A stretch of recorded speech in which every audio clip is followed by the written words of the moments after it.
တောင်သူအကြီးများရှင်မပဲခင်းလေးတွေစိမ့်လန်းတန်ဆွမ်းဖို့အတွက်ဖြတ်ပိုးတွေအကြောင်းအခက်အခဲဖြစ်နေလား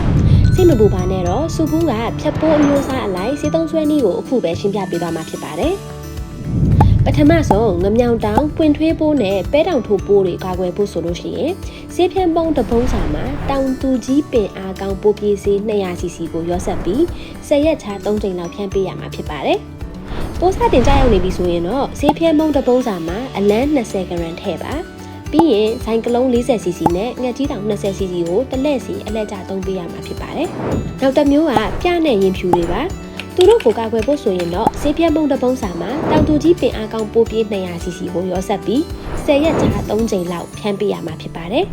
ဒီပိုးတွေစတင်ကြရောက်နေပြီဆိုရင်တော့ဘတ်တာ20 gr နဲ့ပိုင်တီ10 gr ပြီးရင်ဗလိတ်20 gr ကိုတစ်လက်စီသုံးပါမှတ်သားစရာတစ်ခုကပဲအပင်ငယ်စဉ်ကတည်းကကြိုတင်ကာကွယ်ဖြန်းပေးခြင်းဖြင့်အဝါရောင်မိုးစစ်ရောဂါကိုပါကာကွယ်နိုင်မှာဖြစ်ပါတယ်ပဲချပိုးစိမ်းအတွက်ဇိုင်ကလုံးနဲ့ငှက်ကြီးတောင်ကိုပဲအလှည့်ကျသုံးပါလေပို့အတွက်ကြတော့ဘတ်တာ20 gr တော်ပီဒို 40cc နဲ့ဗလိတ်20 gr တစ်လက်စီသုံးဆွဲပေးရမှာဖြစ်ပါတယ်